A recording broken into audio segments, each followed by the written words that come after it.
بس انہوں نے ظلم کیا۔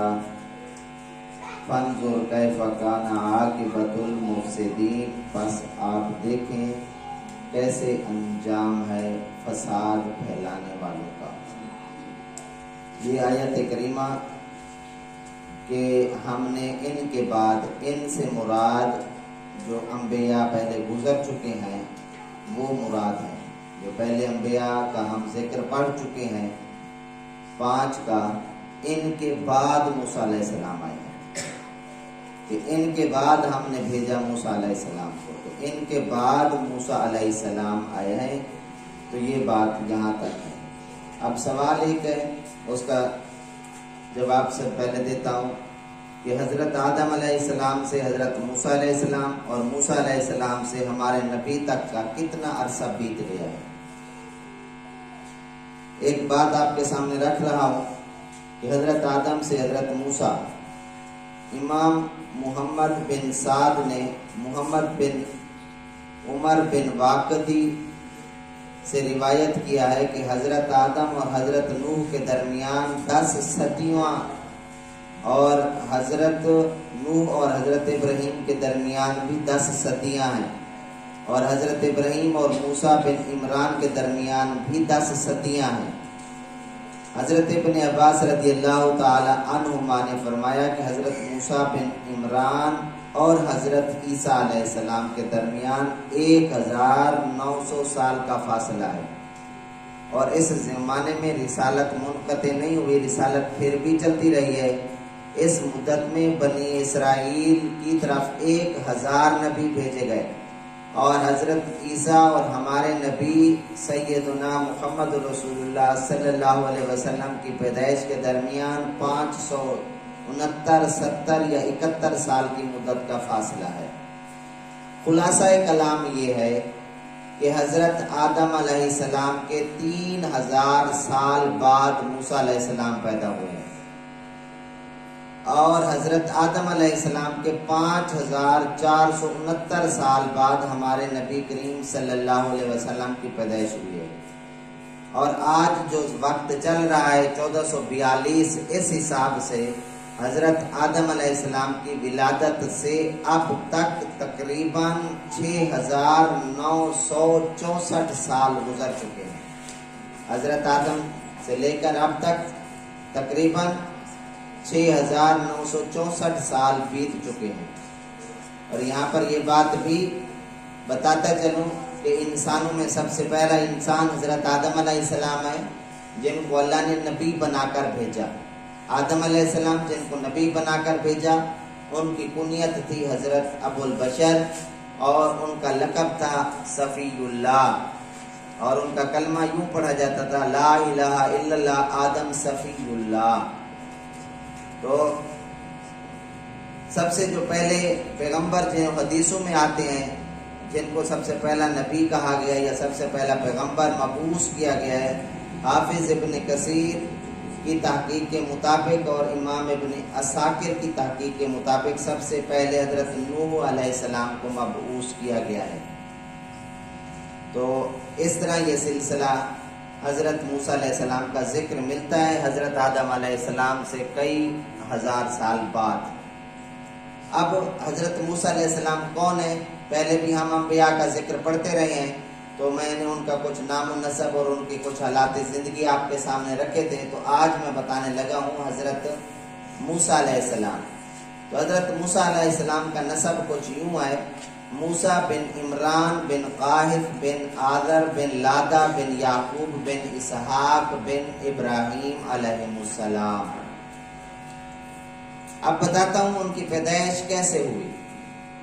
یہ تو بات مشہور ہے، آپ نے کئی دفعہ سن رکھی ہوئی ہوگی کہ حضرت موسیٰ علیہ السلام کی پیدائش فرعون کے زمانے میں ہوئی ہے، لیکن وہ کیسے ہوئی، کس طرح وقوع پذیر ہوئی، اس کے حوالے سے 2-3 باتیں آپ کے سامنے رکھتا ہوں کہ جو فرعون کے جادوگر کاہن جو مستقبل کی باتیں بتاتے تھے، انہوں نے فرعون کو کہا کہ بنی اسرائیل میں ایک ایسا بچہ پیدا ہوگا جس کے ہاتھوں تم ہلاک ہو جاؤ گے۔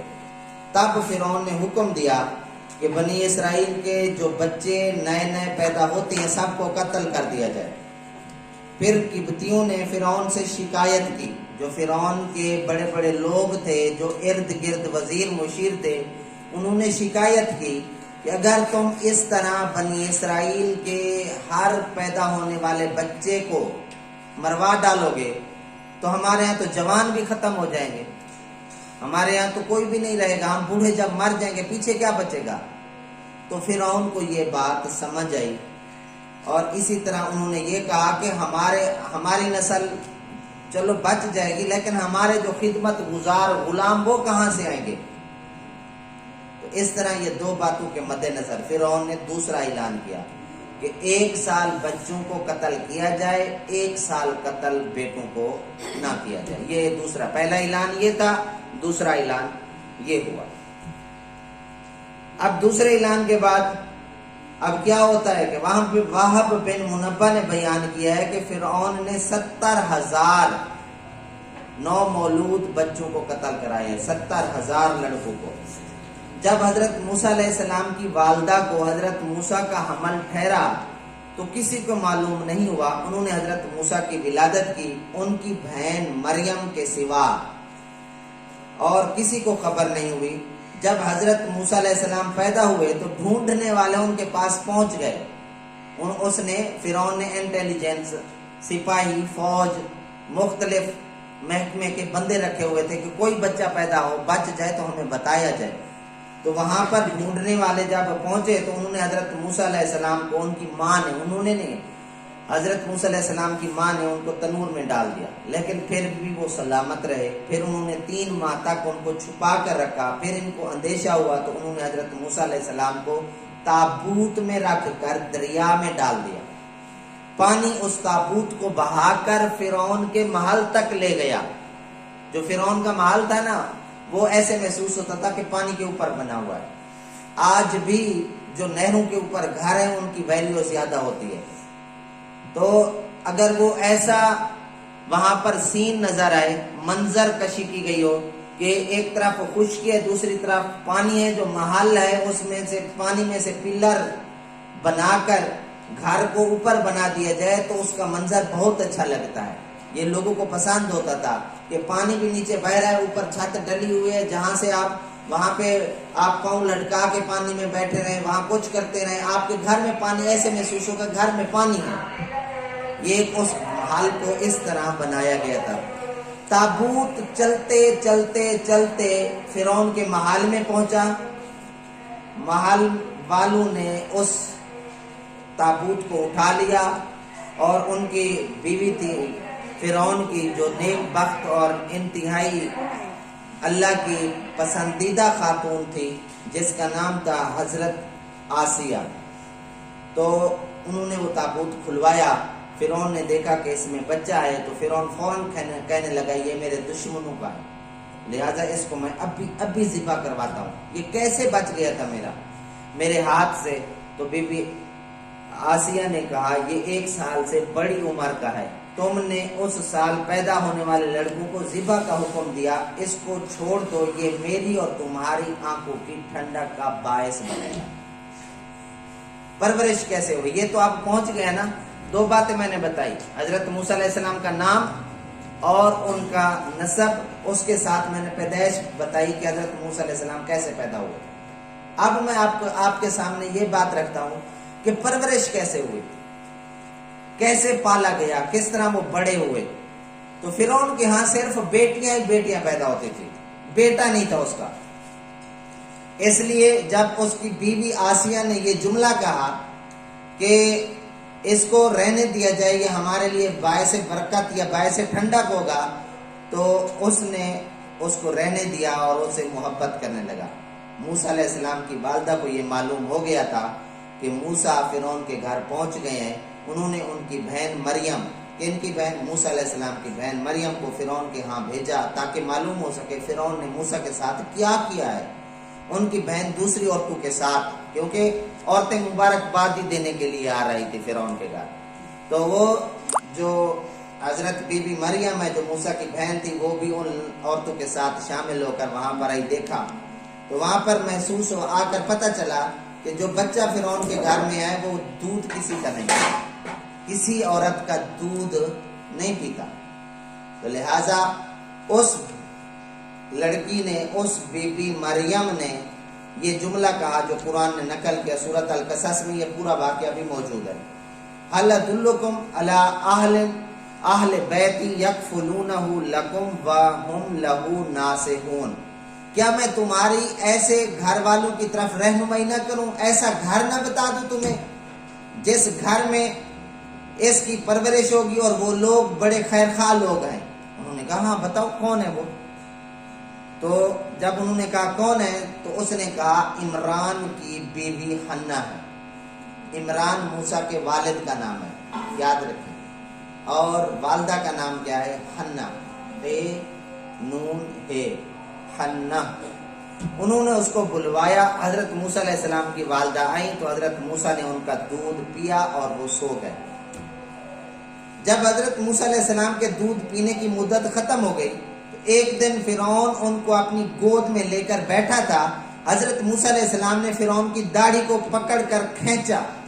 فرعون نے کہا ابھی ابھی جلاد کو بلواؤ، میں اسے ذبح کرواتا ہوں، یہ وہی دشمن ہے میرا. تو اس پر بی بی آسیہ نے کہا یہ نہ سمجھ بچا ہے، اسے کیا پتا کہ تو کون ہے، اسے تو کوئی پتہ نہیں ہے، اس نے بچہ ہونے کے ناطے تیری داڑھی کو پکڑا ہے. اس نے کہا اگر یہی بات ہے تو میں اس کو آزماتا ہوں، امتحان لیتا ہوں. تو حضرت موسیٰ علیہ السلام کے سامنے موتی یاقوت رکھے گئے اور دوسری طرف انگارے رکھے گئے، یاقوت اور انگارے.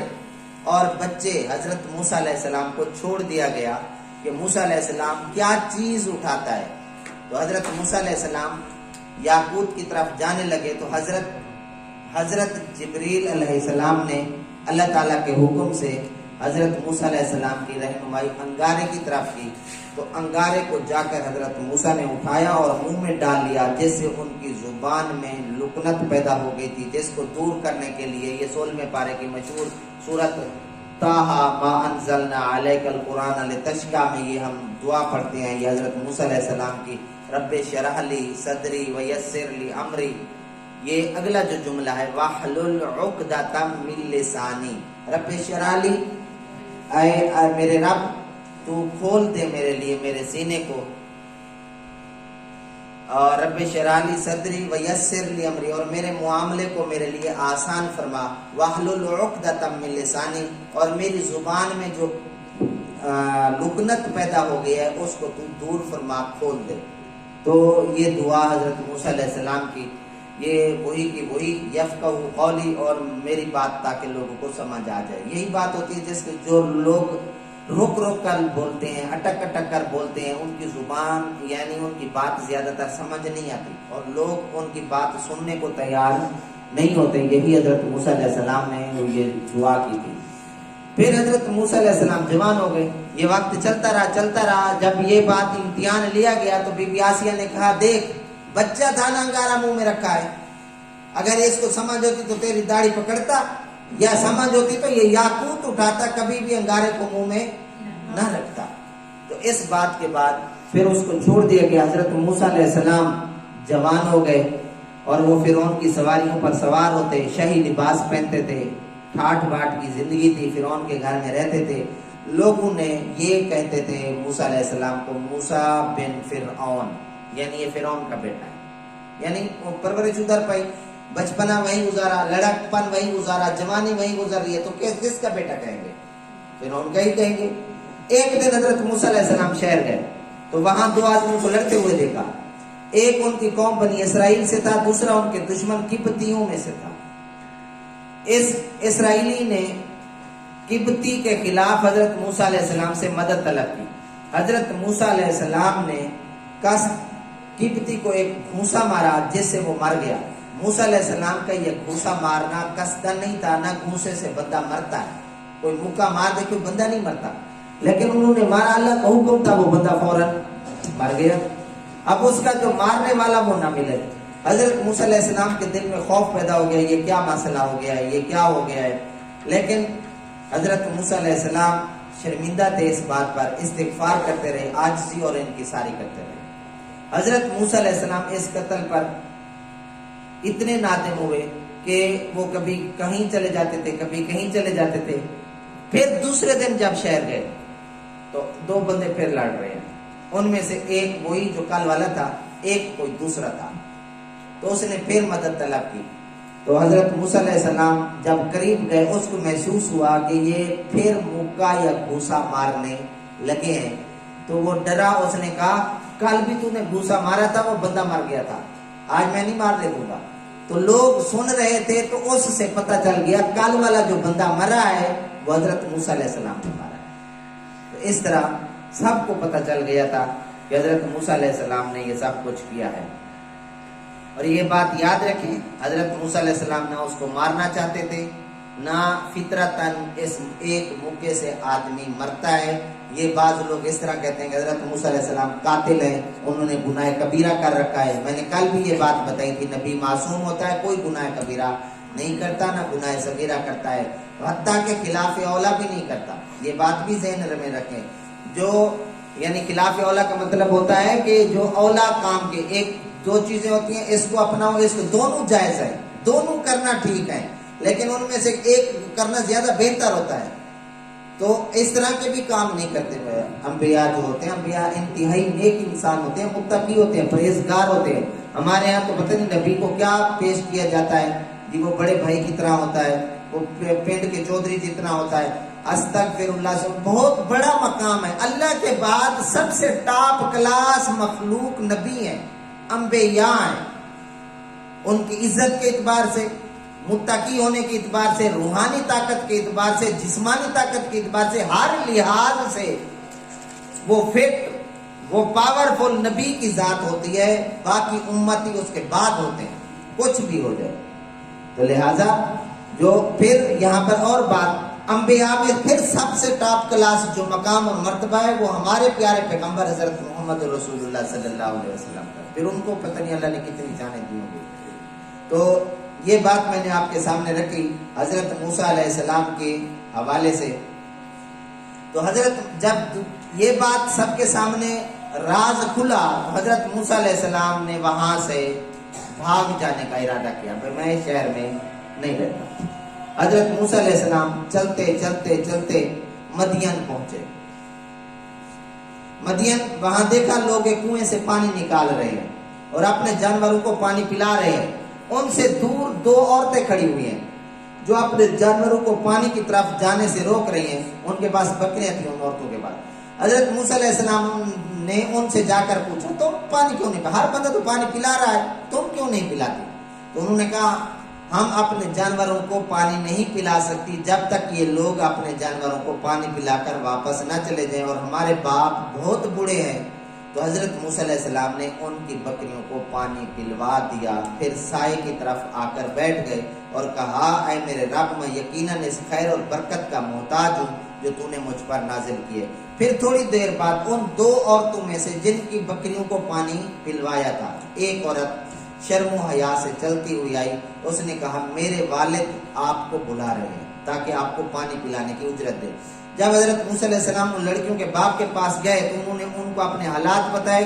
ان لڑکیوں کے والد نے کہا آپ ڈرے نہیں، آپ نے ظالم لوگوں سے نجات یعنی فرعون اور اس کی قوم سے نجات پا لی ہے. ان لڑکیوں میں سے ایک نے کہا اے ابا جان آپ انہیں اجرت پر رکھ لیں، بہت اچھا انسان ہے، طاقتور بھی ہے، امین بھی ہے، اور یہ ساری باتیں کی، تو آپ ان کو اجرت پر رکھ لیں. تو ان کے والد نے کہا میں اجرت پر تو نہیں رکھتا، میں چاہتا ہوں میری یہ جو دو لڑکیاں ہیں ان میں سے ایک لڑکی سے تم نکاح کر لو، لیکن حق مہر کیا ہے؟ اب حق مہر پر آ کر مسئلہ اٹک گیا. تو انہوں نے کہا کہ حق مہر 8 سال خدمت کرنا ہے، اگر 10 سال پورے کرو گے تو یہ تمہاری طرف سے نفلی صدقہ ہوگا، نیکی ہوگی. 8 سال شرط ہے. پھر تم کو مشکل میں ڈالنا نہیں چاہتا، تم انشاءاللہ مجھے نیک کاروں میں سے پاؤ گے. حضرت موسیٰ علیہ السلام نے کہا میرے اور تیرے درمیان یہ بات طے ہو گئی، میں ان میں سے جو مدت بھی پوری کر دوں تو میرے اوپر کوئی جرمانہ یا تاوان نہیں ہے، ہمارے قول پر اللہ نگہبان اور گواہ ہے. پھر جب حضرت موسیٰ علیہ السلام نے مدت پوری کر دی تو وہ اپنی بیوی کو لے کر چلے گئے. انہوں نے طور پہاڑ کی طرف ایک آگ دیکھی، راستے میں جا رہے تھے طور پہاڑ کے پاس آگ دیکھی، انہوں نے اپنی اہلیہ سے کہا ٹھہرو، میں نے